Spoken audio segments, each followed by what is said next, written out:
প্রতি বছর কুল নেওয়ার পরে এভাবে ডালগুলো কেটে দিতে হবে। ডালগুলো কেটে দিলে এখান থেকে কিন্তু আবার নতুন কচমি জমবে এবং তার থেকে কিন্তু প্রচুর পরিমাণ কুল হবে। এভাবে সুন্দর করে কেটে দেবেন, না দিলে কিন্তু আর নতুন পুরাতন কচমিতে সাধারণত কুল হয় না। যেমন আমরা দেখবেন বাড়িতে যে কুল গাছ থাকে সেই কুল গাছে ডাল না কাটার কারণে প্রতি বছর কুল হয়, কিন্তু সেগুলো ছোট হয়, চিমটে হয় এবং বড় হয় না, এবং তার কিন্তু স্বাদও কম লাগে।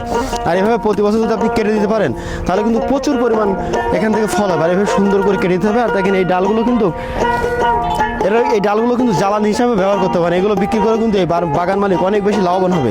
এই জন্য আপনারা এভাবে সুন্দর করে কেটে দেবেন এবং তারপরে রাখবেন এখান থেকে 1 হাত পর্যন্ত রাখবেন। রাখার পরে এভাবে করার দিয়ে সুন্দর করে কেটে দেবেন।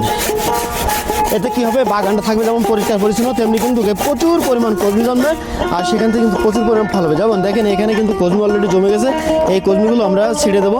ছেড়ে দিলে কিন্তু হবে এখন থেকে যখন নতুন কচমি জমবে এই গাছের এই ডালের উপর ভিত্তি করে এখান থেকে কচমি রাখবো। এখান থেকে 1টা অথবা 2টা কচমি রাখবো। এভাবে কিন্তু প্রত্যেকটা জায়গায়, যেমন গত বছর কিন্তু এখান থেকে কেটে দিয়েছিলাম আর এখানে 1টা মাত্র ডাল রেখেছিলাম। এখানে দেখেন এবারও কিন্তু আমরা 1টা ডাল রেখেছিলাম আর সব কেটে দিয়েছিলাম। এভাবে কিন্তু আপনি যদি পরিচর্যা করতে পারেন তাহলে অবশ্যই আপনি কুল চাষে লাভবান হবেনই। এভাবে সব ডালগুলো কেটে দিতে হবে। রাখবেন তত কিন্তু আপনার কুল অনেক বেশি হবে এবং কুল হবে অনেক বেশি সুস্বাদু এবং পরিপুষ্টি। এবং এই কুল যেমন আপনি কুল বিক্রি করতে পারবেন, তেমন কিন্তু এগুলো বিক্রি করে জ্বালানিও আপনি তৈরি করতে পারবেন। দেখেন এই গাছে কিন্তু অনেক কুল রয়েছে, তারপরেও কেটে দিয়েছি। এর কারণ হলো কুল নেওয়া শেষ হয়ে গেছে। এখন কিন্তু এই গাছগুলো যদি ছেড়ে না দিই তাহলে কিন্তু উপযুক্ত সময়ে এই ডালগুলো থেকে নতুন কচমিও জমবে না এবং কুলও হবে না। এই জন্য আমাদেরকে অবশ্যই সুন্দর করে ছেড়ে দিতে হবে। যত বেশি ছাড়তে পারবেন ভালো করে, তত কিন্তু আপনার কুল দাঁড়াবে।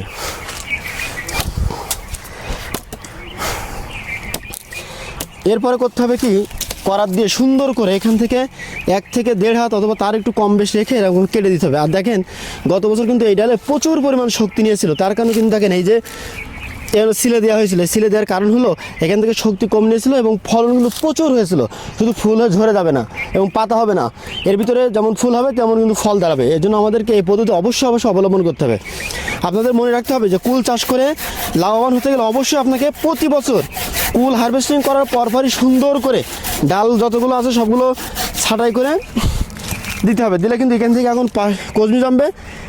ছাঁটাই করার পরে কিন্তু এখান থেকে কচমি জমবে আর এই কচমি থেকে কিন্তু অনেক বেশি কচমি হবে। সেখান থেকে আমরা 1টা বা 2টা কচমি রাখবো। রাখলে কিন্তু প্রচুর পরিমাণ কুল নিতে পারবো আমরা। এভাবে যদি আপনি প্রতি বছর করতে পারেন অবশ্যই আপনি কুল চাষে লাভবান হবেনই। এভাবে যদি প্রতি বছর সুন্দর করে আপনি কেটে দিতে পারেন তাহলে কিন্তু আপনি কুল চাষে প্রচুর পরিমাণ লাভ করতে পারবেন। দেখেন এখানে এই গাছটা আমাদের 2 বছর হয়েছে, এখান থেকে গত বছর নিয়েছি আর এই বছর নিয়েছি এখান থেকে।